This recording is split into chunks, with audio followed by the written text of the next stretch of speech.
가지고 하나님을 본받는 자, 하나님을 본받는 자라는 제목으로 하나님 말씀 나누도록 하겠습니다. 예, 명절 중에 있습니다.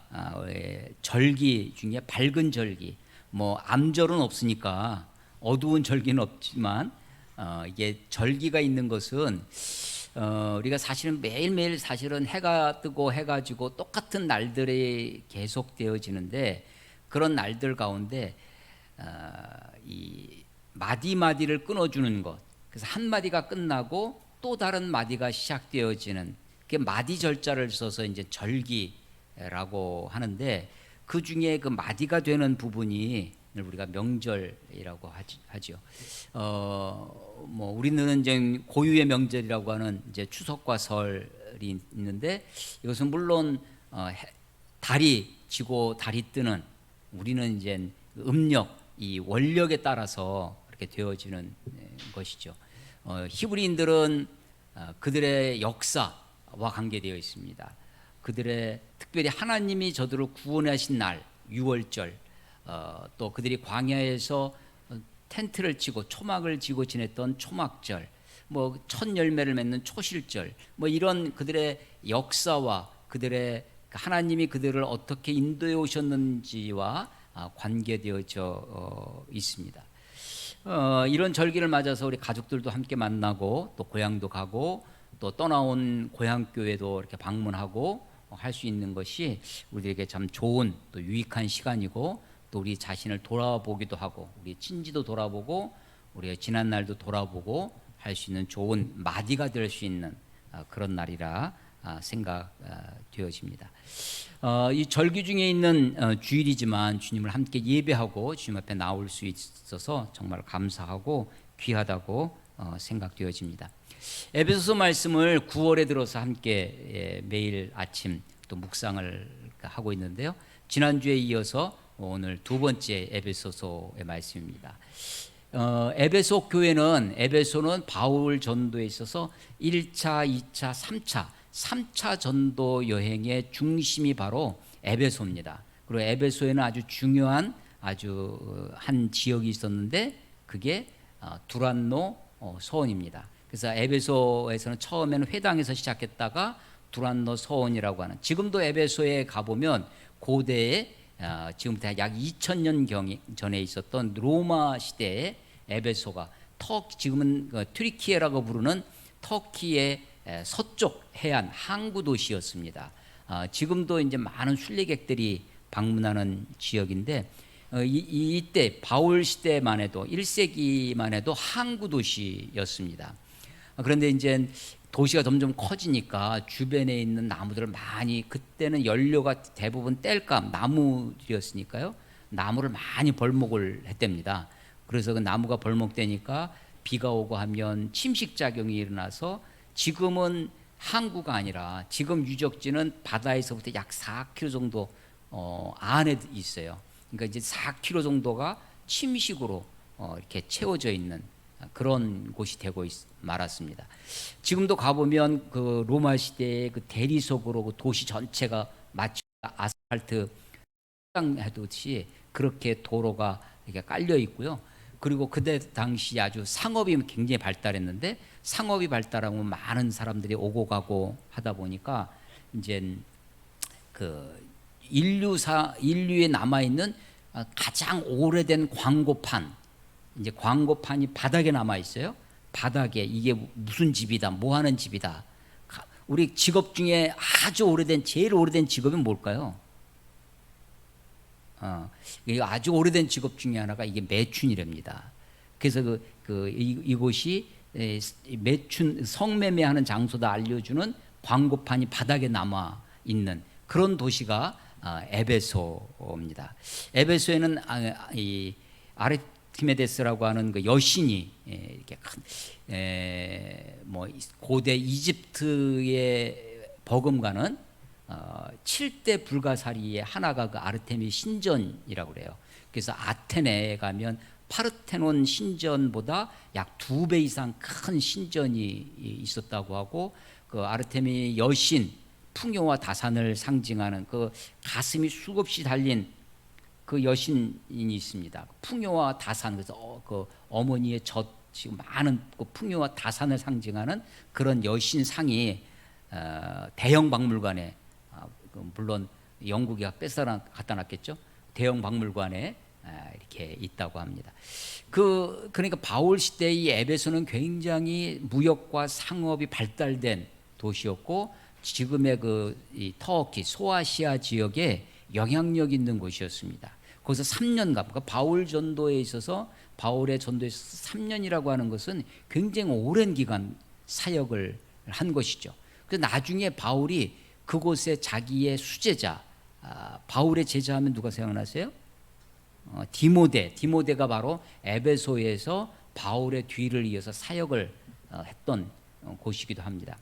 바울이 이제 에베소에 3년 동안 사역을 하고, 그리고 이제 다시 그리스 땅 마게도냐와 아가야 지역으로 가서 있다가 예루살렘 교회가 굉장히 어려워졌다는 소식을 듣고 예루살렘 교회를 돕는 그런 구제금을 모읍니다.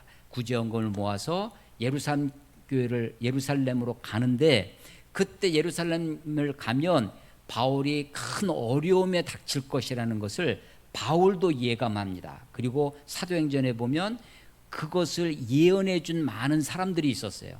그럼에도 불구하고 바울의 마음속에 내가 예루살렘을 가야 되겠다라는 아주 뜨거운 마음이 있었습니다.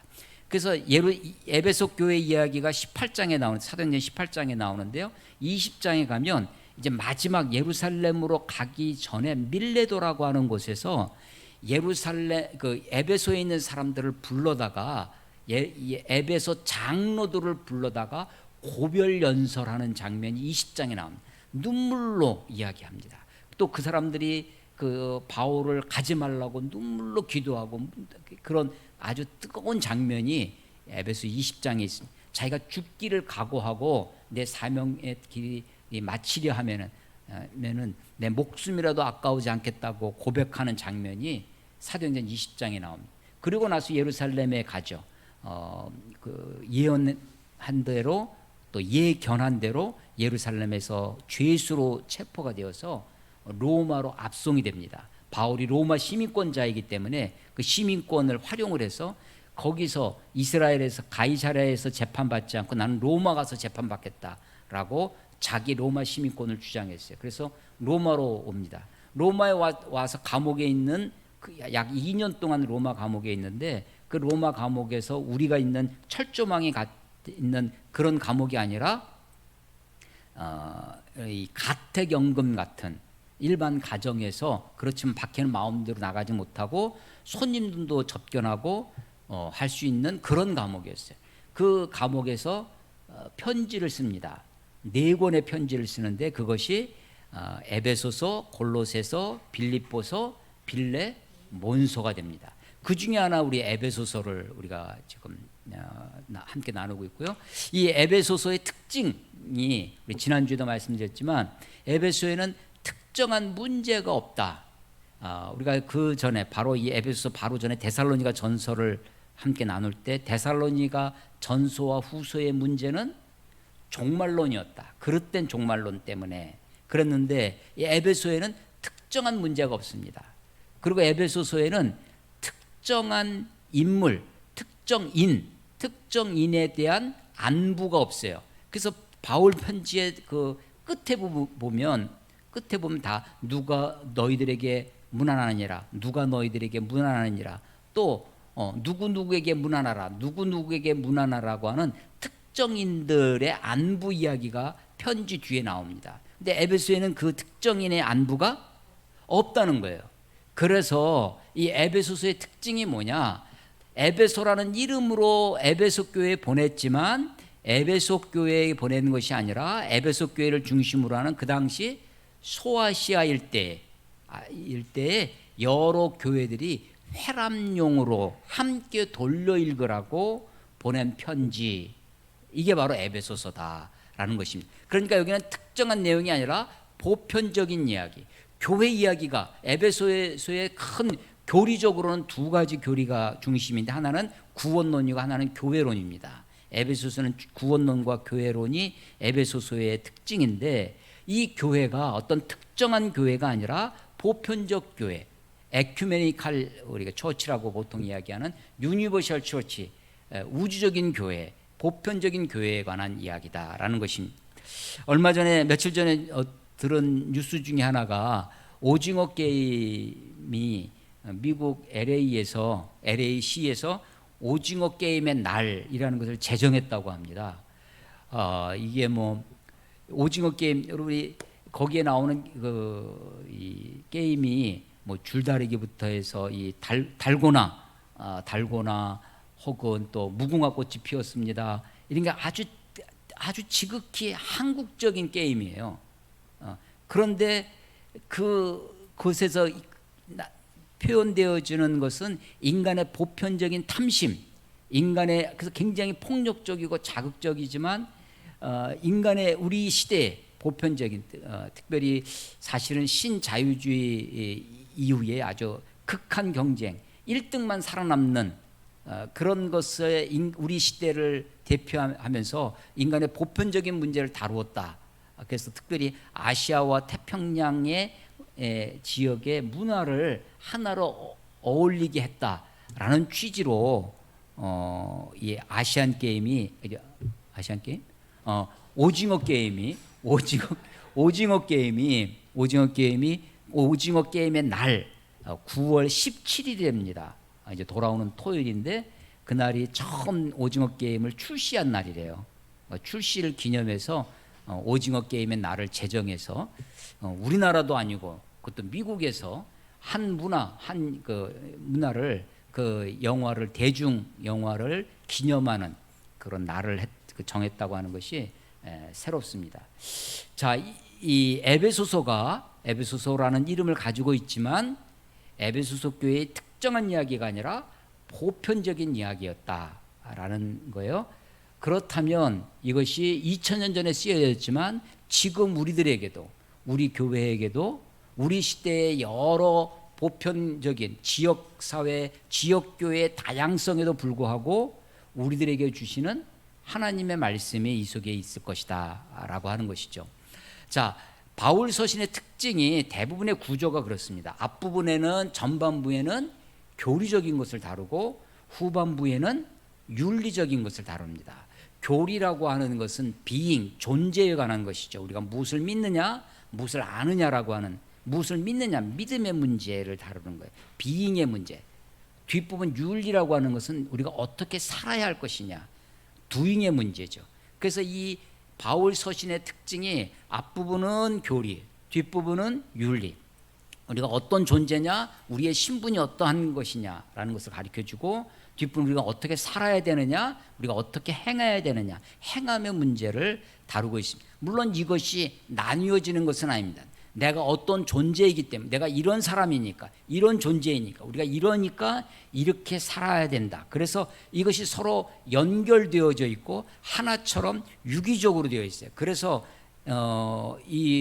오늘 에베소서는 1장부터 3장까지가 교리고 4장부터 6장까지가 윤리인데, 4장 1절에 보면 그러므로 이렇게 연결되어집니다. 4장 17절에도 그러므로, 5장 1절에도 그러므로, 그 사이사이에 그런즉 이렇게 4장 5장 6장이 연결되어져요. 4장 5장 6장에 우리가 어떻게 살아야 되느냐, 우리가 어떤 윤리로 이 세상을 살아가야 되느냐, 우리의 두잉의 문제에 있어서 다양한 이야기가 있습니다. 다양한 말씀들이 있는데 이 4장 5장 6절 가운데 하나의 정점이라고 제가 생각하는, 하나의 봉우리라고 생각하는 것이 오늘 5장 1절에 있는 것처럼 하나님을 본받는다라는 거죠. 하나님을 본받는 것만큼 이 여러 개 다양한, 우리들이 이렇게도 살아야 하고 저렇게 살아야, 다양한 이야기가 있지만 그 말씀 중에 최고가 뭐냐, 하나님을 본받으면 그곳으로 끝나는 거죠.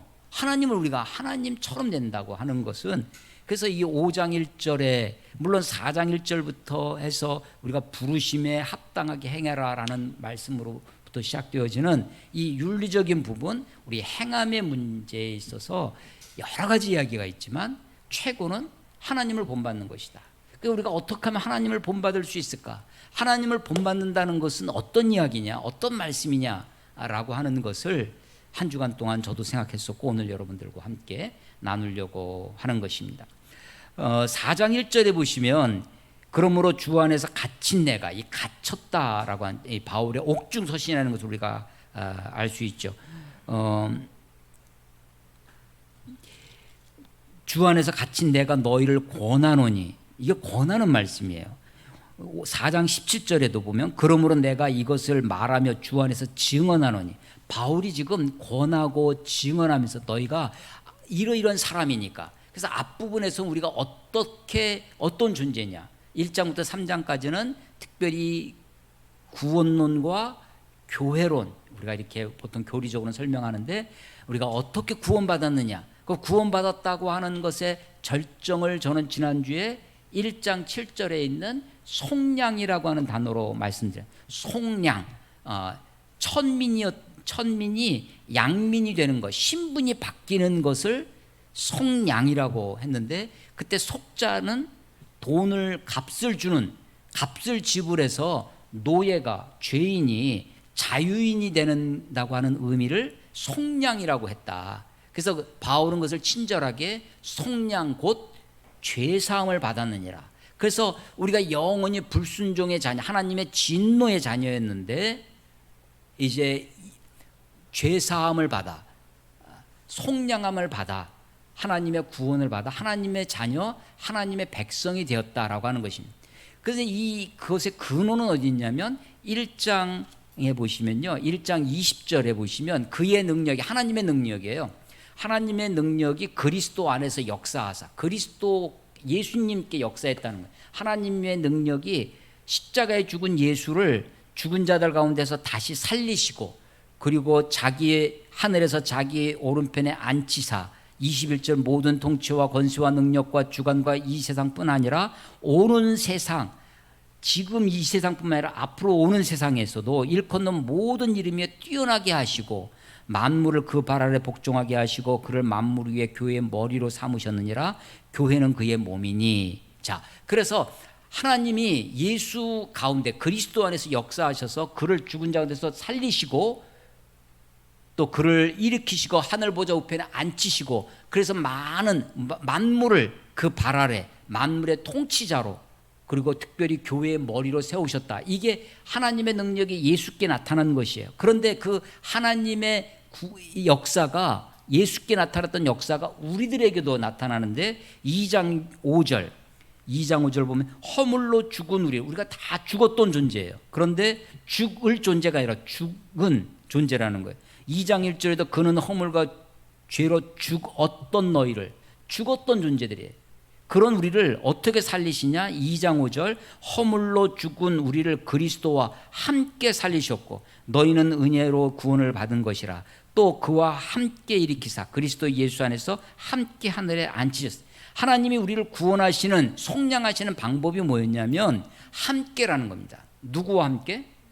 그리스도와 함께.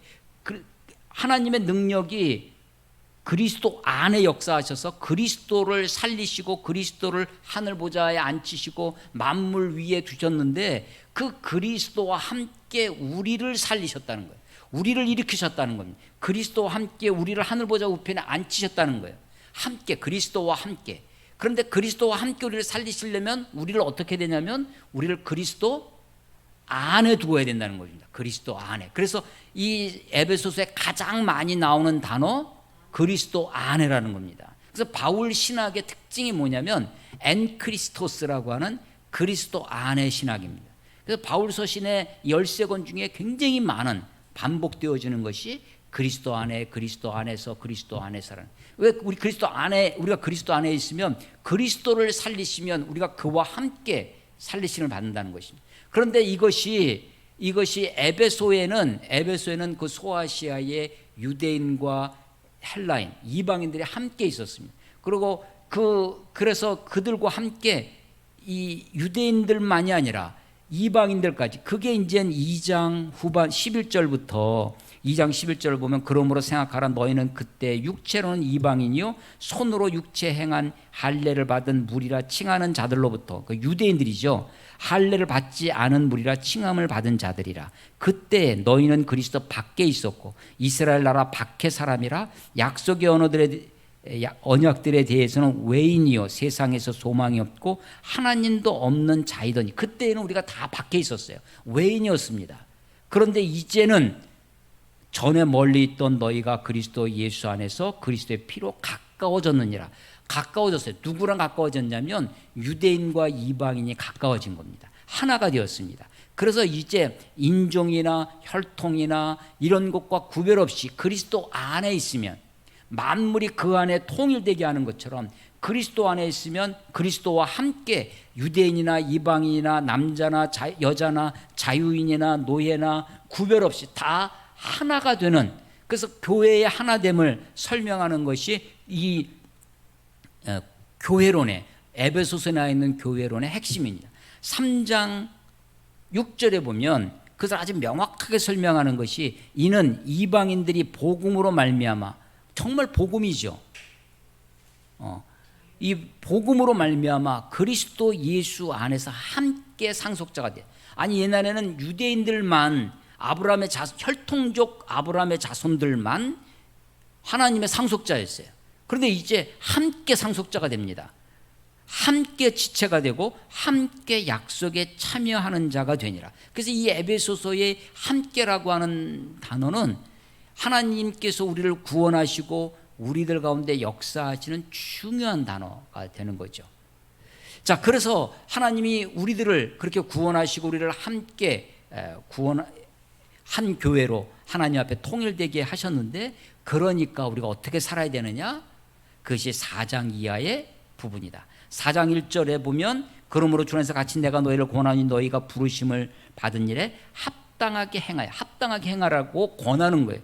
4장 17절에 보면 그러므로 내가 이것을 말하며 주 안에서 증언하노니 이제부터는 너희는 이방인이 그 마음에 허망한 것으로 행함같이 행하지 말라. 그래서 권하는 게 행함이, 윤리는요 항상 두 가지입니다.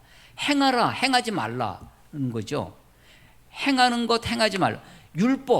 율법의 특징이 뭐냐? 10계명으로 대표되어지는 율법의 특징이 하라, 하지 말라죠. 그런데 이 윤리적인 부분도 여러 가지 내용이 있지만 다 이렇게 해라, 하라라는 것이고 이렇게 하지 말라라는, 하라, 하지 말라는 것입니다. 그런데 이 하라와 하지 말라가 왜 하느냐? 왜 하고 왜 하지 말아야 되느냐? 하라는 것을 하지 않을 때 벌 받을까 봐, 하지 말라는 것을 할 때 벌 받을까 봐, 그 벌 받을까 봐 두려워서 하는 것이, 그래서 행하는 것이 아니라 그 행함에 동기가 어디 있느냐? 동기가, 아니 똑같이 외식하는 자나 참으로 예배하는 자나 행위는 똑같을 수 있습니다. 주일날 나와서 똑같이 찬송 부르고 똑같이 예배할 수 있어요.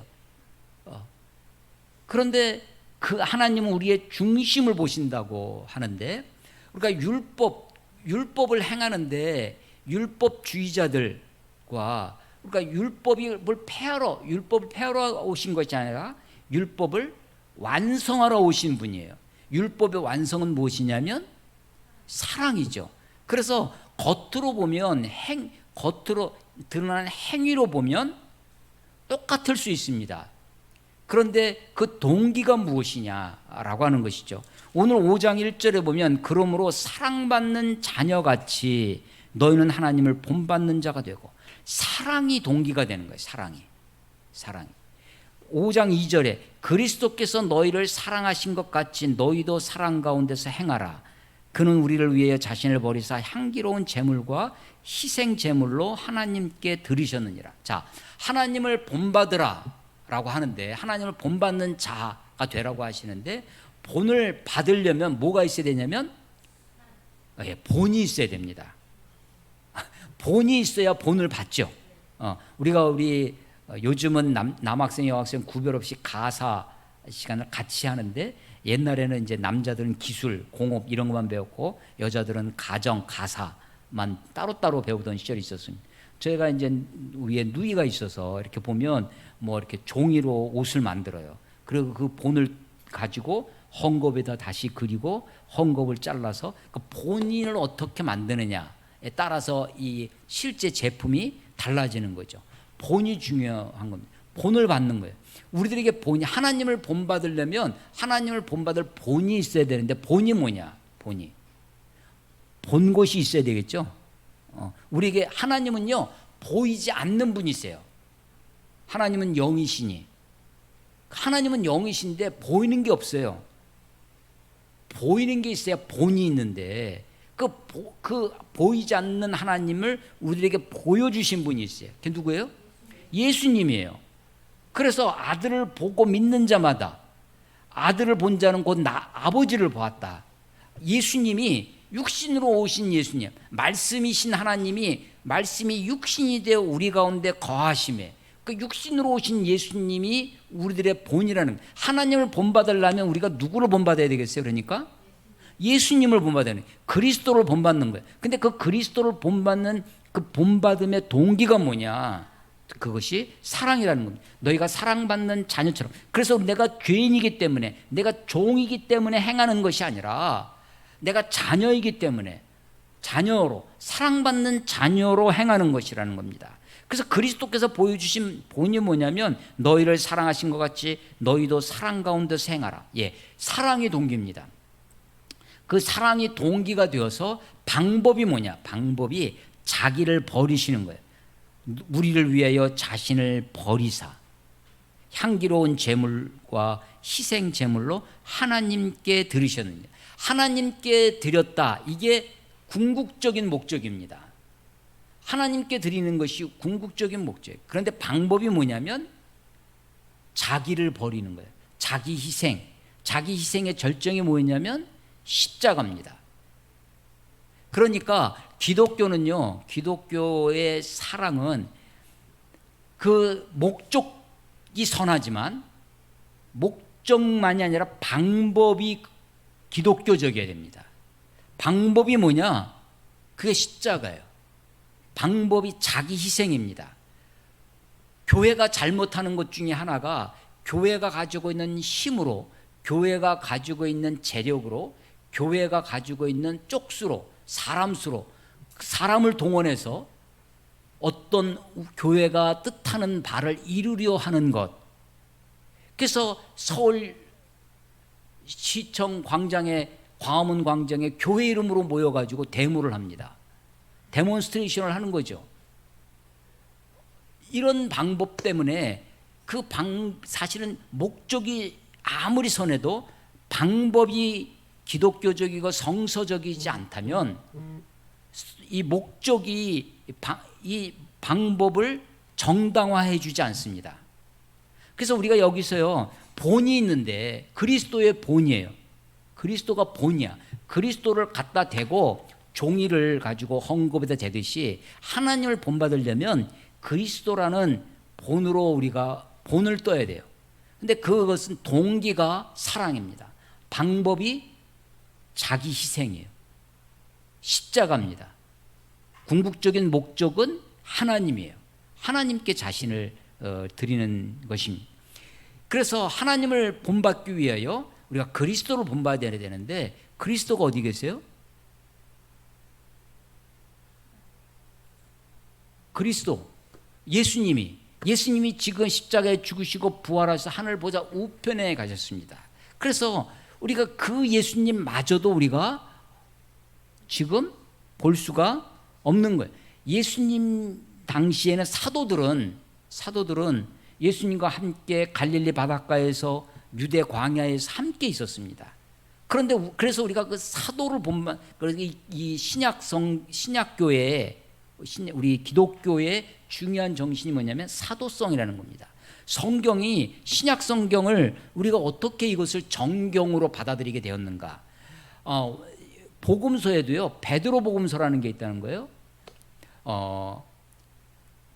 도마 복음서도 있습니다. 지금 한때 도마 복음서도 상당히 우리 기독교 안에서 이렇게 또 그걸 굉장히 또 강조하시는 분들도 있는데, 도마복음서는 왜 정경이 되지 못했나? 계시록 가운데 베드로 계시록 이런 것도 있어요. 그러니까 우리가 정경이 있고, 성경 구약 39권, 신약 27권을 정경이라고 하고, 정경에 들어오진 않았지만 그 당시의 역사와 문화와 배경을 이해할 수 있는 외경이 있어요. 근데 외경에도 들어오지 못한 것이 있습니다. 그거를 위경이라고 합니다. 위경, 거짓 위자죠. 베드로의, 바울의 이름을 사칭해서 쓰는 것들이 있었어요. 그래서 우리가 이 정경인 하나님의 말씀, 자, 예수님, 하나님을 본받으려면 그리스도를 본받아야 되는데, 그리스도께서 지금 십자가에 죽으시고 부활하셔서 하늘 보좌 우편에 가셨어요. 그래서 그분은 우리들에게 약속해 주신 보혜사 성령님을 각자에게 주셨습니다. 각인에게 성령님을. 그래서 성령님이 우리에게 도장을, 보증이 되어 주시, 인쳐 주셔요. 그래서 내적인 확신이 있습니다. 우리의 확신은 두 가지예요. 하나가 주관적인 확신입니다. 내가 지금 하나님의 자녀구나라고 하는 주관적인 개인적 확신이 있어야 됩니다. 그게 성령님이에요. 성령님이 우리 안에 거하십니다. 그것을 우리가 성령의 내주라고 합니다. 성령의 내주하심으로 성령님이 내 안에 확신을 주셔. 내가 구원받았구나. 내가 하나님의 자녀구나. 하나님이 나의 하나님이시구나라고 하는 개인적이고 주관적인 확신을 주셔요. 그런데 이 개인적이고 주관적인 확신만이 아니라 그 주관적인 확신이 확실하다는 것을 또 하나 객관적인 증거로 주신 것이 뭐냐면, 그게 하나님의 말씀인 성경이다라고 하는 것입니다. 자, 그래서 하나님을 본받으려면 그리스도를 본받아야 되는데, 그리스도를 본받기 위하여 우리에게 주신 하나님의 객관적인 근거가 성경이다라는 겁니다. 그리고 성경을 읽을 때마다 성경의 저자가 하나님의 영 성령님이세요. 이 성령님이 성경을 조명해 주십니다. 성경, 우리가 지하실이니까 불을 다 끄면 깜깜합니다, 정말. 그럴 때 조명이 있으면 조명된 것을 보여주죠. 그래서 성경이 계시의 책이에요.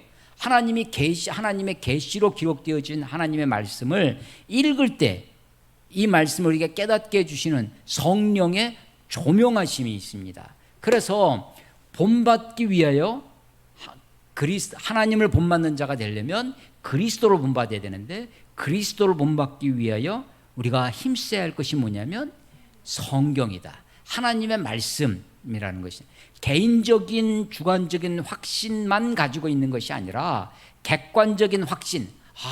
말씀이 그러하구나. 말씀에 이렇게 기록되어 있구나라고 하는 객관적인 확신을 주시는 것이 하나님의 말씀인 성경이다라고 하는 것입니다. 자, 하나님을 본받는 것, 그리스도를 본받는 것, 그리스도의 모본이 있다. 그리스도의 모본은 동기가 사랑이고 방법이 자기 희생이고 궁극적인 목적이 하나님께 드리는 것이다 라고 하는 것입니다. 하나님은요, 원래는 하나님의 형상을 만들지 말라. 게 10계명 제2계명이 하나님만을 섬겨라는 것이 1계명이고, 나 위에 다른 신을 두지 말지니라, 하나님만 섬기라는 것이 1계명이에요. 2계명은 뭐냐면 그 하나님을 빗대어 이게 하나님이다라고 형상을 만들지 말라는 거예요. 하늘에 있는 것이나 땅에 있는 것이나 땅 아래에 있는 것이나 어떤 것으로도 이것이 하나님이다라고 형상을 만들지 말라는 거예요. 형상금지법이에요. 한마디로 하면 그게 제2계명입니다. 그런데 하나님이 형상을 어디에 두셨냐면 우리들에게 주셨어요. 사람에게. 그래서 하나님은 하나님의 피조물, 창조물 중에요. 하나님과 우리 기독교 아주 독특한 겁니다. 하나님이 창조 주신 하나님과 피조와 구별된다는 거예요. 구별되지 않는 것이 범신론입니다. 다 하나님이야. 다 신이야. 다 신이에요. 이것저것 여러 가지 신이 있다는 것은 다신론이고, 모든 게 신이다라는 것은 범신론이고, 그 중에 하나만 신이다면 단신론, 단신론도 있어요. 신은 여러 개지만 우리는 이것만 섬기겠다 하면 단신론이. 그런데 다른 건 신이 아니고 이것만 하나님이다라고 하면 유일신이죠. 그래서 기독교는요, 하나님과 이 만물, 피조물과는 구별돼요. 인내천, 사람이 곧 하늘이다. 우리나라 동학의 휴머니즘의 극치죠. 신분제 사회의 조선시대에 신분사회, 몸이 나누어져 있어요. 똑같은 남자와 여자로 나눠져 있습니다. 양민과 천민은 나눠져 있어요. 양반과 상놈하고 나눠져 있어요. 구별이 있어요. 이게 신분제 사회, 것은 계급 사회예요. 그런 신분제 계급 사회에서 인간이 곧 하늘이다라고 가르치고 외치고 하는 것은 그야말로 혁명 중에 혁명적인 그런 사상이죠. 그런데 그 인간 사상으로서는, 휴머니즘으로는 이것처럼 극치의 휴머니즘이 없습니다. 그런데 기독교는요, 인간은 하늘이 아니다라고 가르쳐요. 인간은 인간일 뿐이에요. 그런데 그래서 인간은요, 다 격이 있어요. 만물에는 격이 있어요. 격물치지라고 그러잖아요. 만물에는 다 격이 있어요. 그래서 사람이 가지고 있는 격을 우리는 인격이라고 하는 거예요. 그런데 이 인격을 하나님 격으로 높이려고 해. 그게 신격화입니다. 신도 격이 있죠. 하나님도 하나님 격이 있어요. 그런데 하나님 격과 인격, 사람 격은 구별이 되는 거예요. 그런데 인격을 하나님 격으로 높이려고 하는 것이 신격화는, 이것은 어리석음이죠. 신격화하려는 모든 것은 어리석음일 뿐만 아니라 어리석은 것은 악할 수 있어요.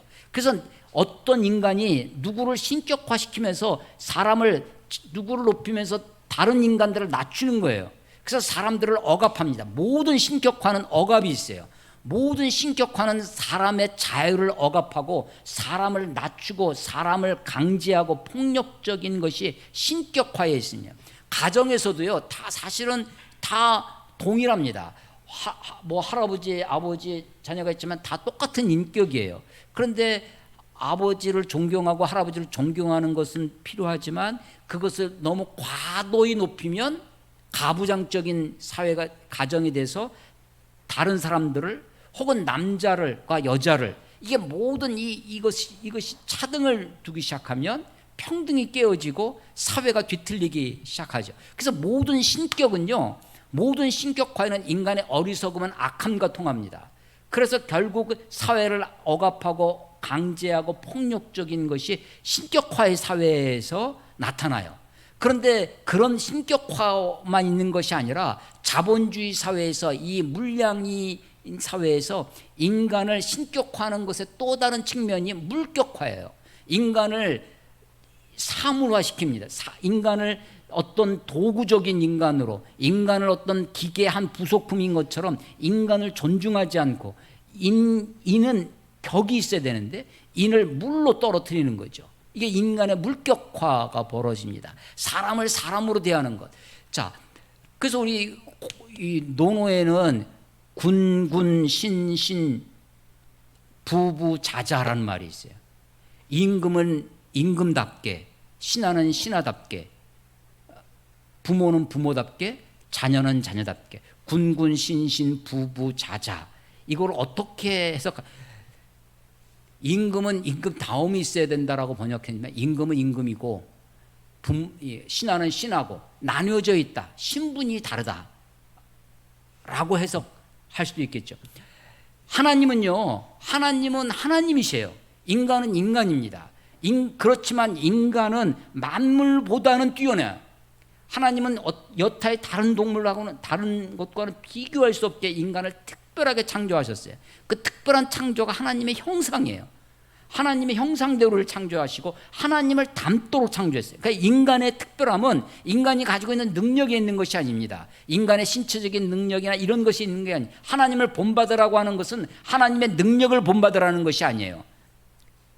우리는요, 인간의 능력은 아주 연약합니다. 인간의 지혜나 하나님의 통찰력, 하나님의 예지력, 하나님의 전지전능하심에 그것을 본받으라는 것이 아니에요.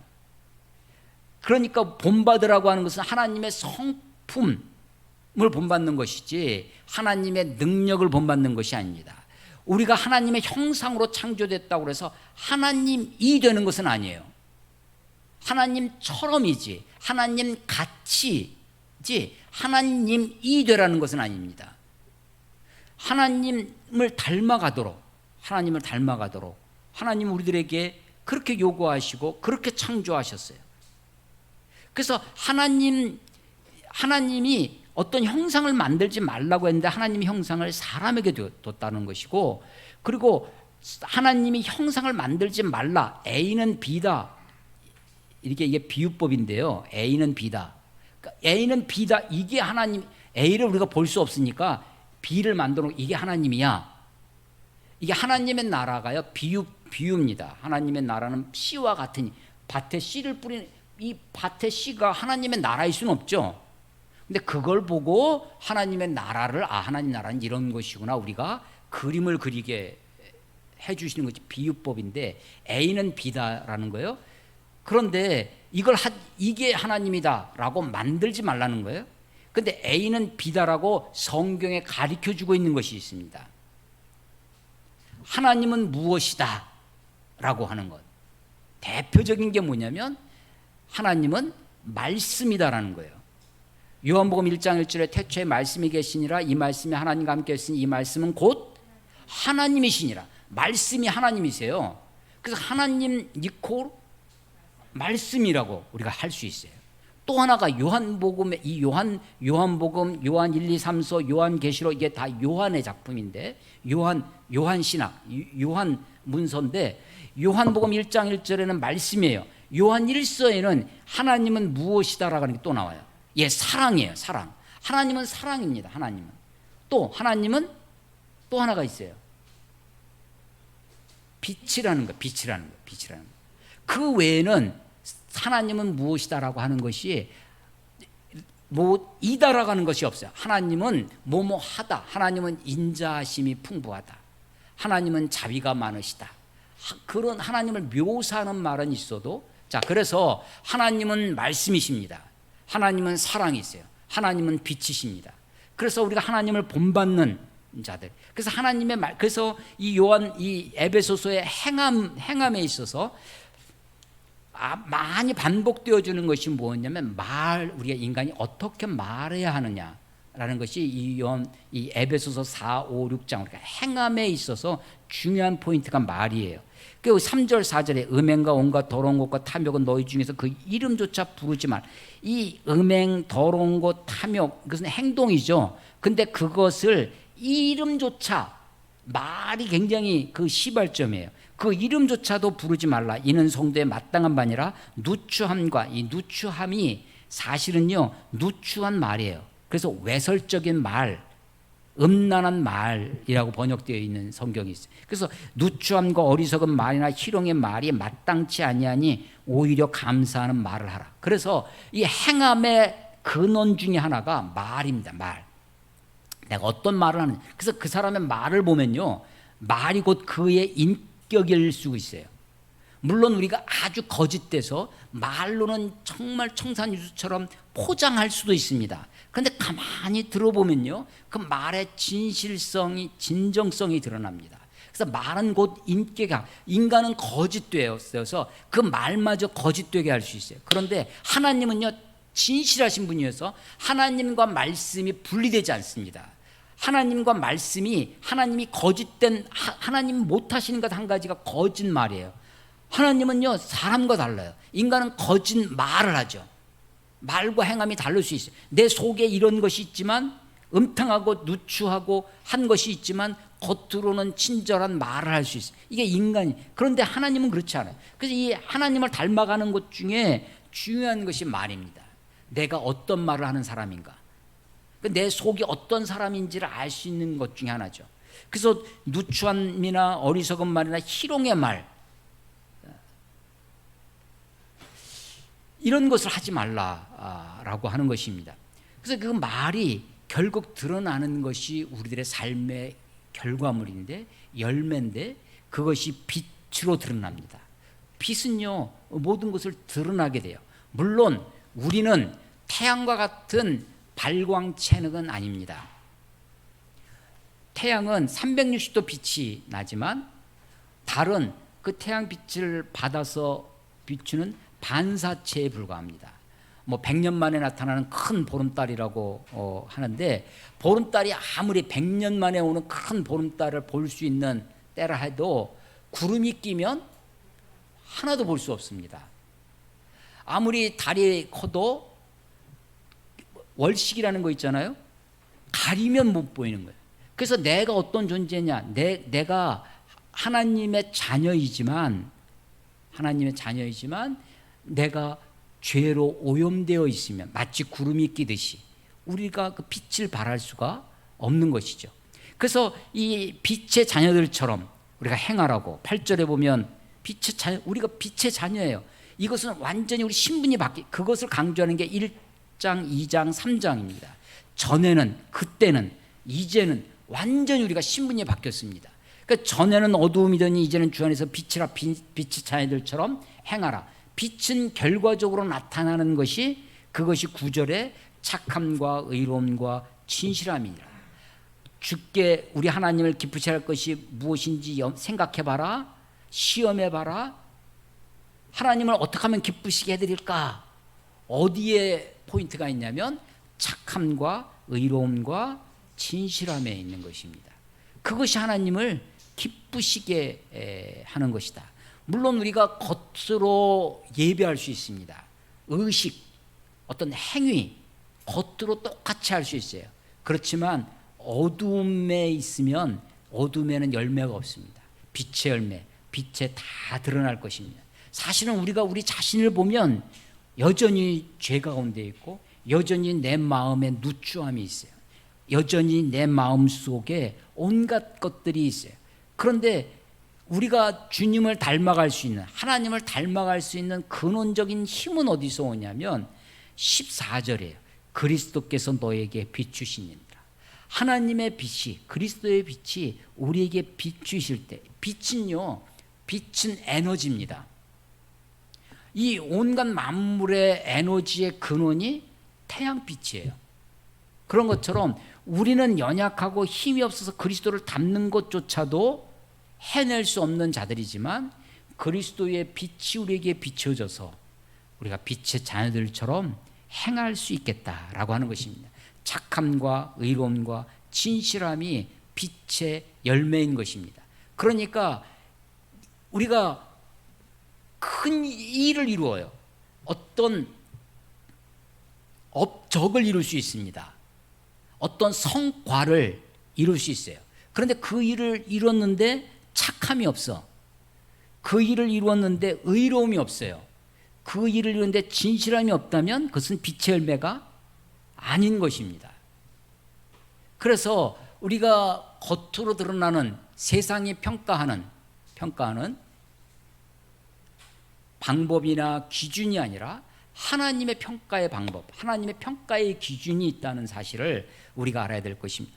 3절에 나와 있는 온갖 음행과 온갖 더러운 것과 탐욕, 이것이 뭐냐면 세상에 추구하는 것입니다.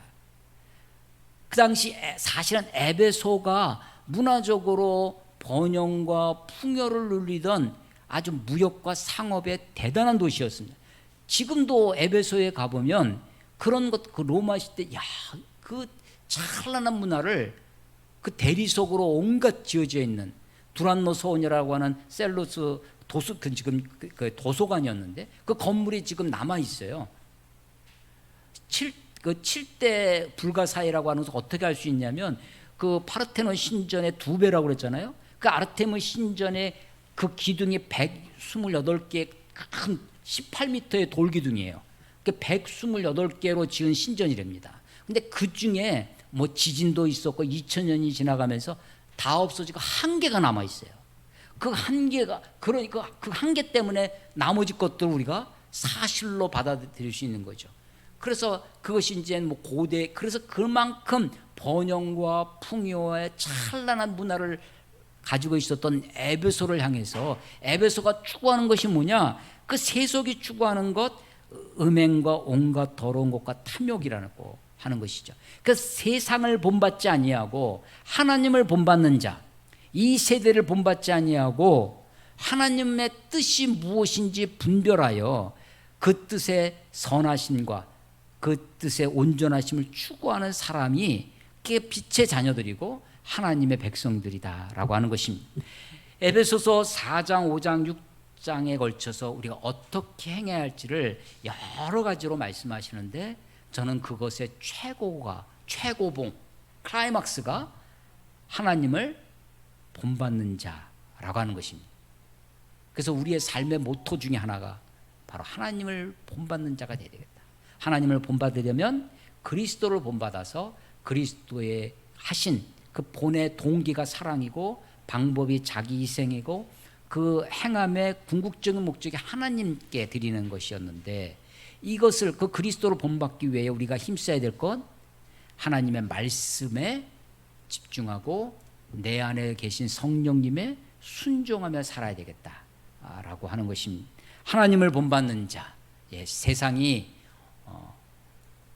더 악해지고 정말로 말세의 말세의 끝을 향해 가고 있지만 하나님은 이 기준을 우리에게 낮추신 적이 없어요. 야, 너희가 세상이 너무 악하니까 너희는 요 정도만 해도 되겠다라고 하나님이 기준을 낮추신 적이 없습니다.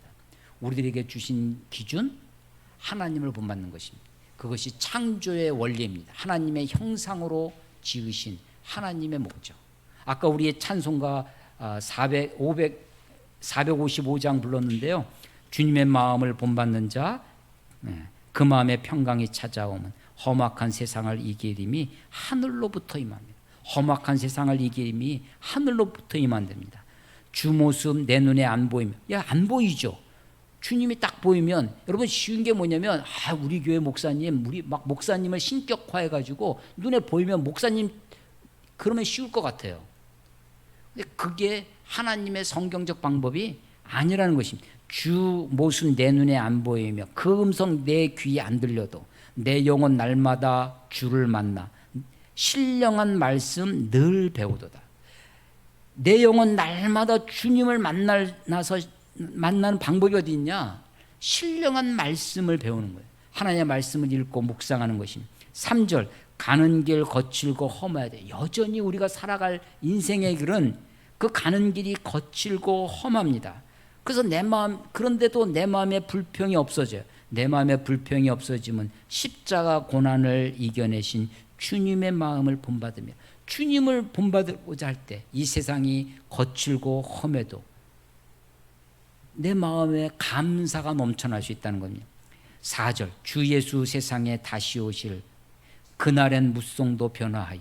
그렇습니다. 내가 다 잘 살아가다가도 어느 날 허물과 죄로 그냥 무너질 때가 있어요. 그래서 실망하고 좌절할 때가 있습니다. 내가 이렇게 해서 성화의 길을 갈 수 있을까? 여러분 그런데 걱정하지 마십시오. 마지막 때에 우리가 호련히 변화해서 영화의 순간을 맛볼 것입니다.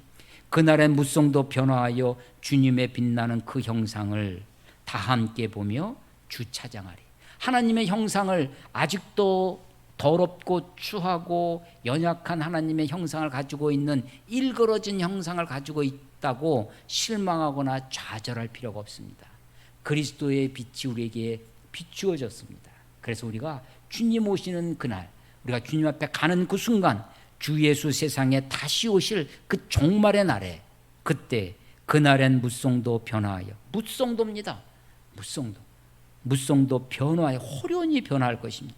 주님의 빛나는 그 형상을 하나님을 닮았네. 우리가 지금은 저 사람도 목사라고 심지어는 그럴 수도 있어요. 그런데요 그때 가면 무송도 변화하여 주님의 빛나는 그 형상을 다 함께 볼 것입니다. 다 함께 보며 주찬양하게 될 것입니다. 하나님을 본받는 자, 저 여러분이 되시기를 주의 이름으로 축원합니다. 기도하겠습니다. 하나님 아버지 은혜를 감사합니다. 명절 연휴 가운데 있지만 주님의 날을 기억하며 하나님 앞에 나와 예배합니다. 주의 말씀을 함께 나누었습니다. 이 말씀이 우리의 영혼의 양식이 되게 하시고 말씀이 힘이 되고 능력이 되게 하여 주시옵소서. 하나님을 본받는 자 우리 모두가 주의 형상, 그 빛나는 형상으로 변화될 그날을 소망하며 오늘을 견디며 살아갈 수 있도록 하나님 축복해 주시옵소서. 주님을 의지합니다. 예수님의 이름으로 감사하며 기도드렸사옵나이다. 아멘.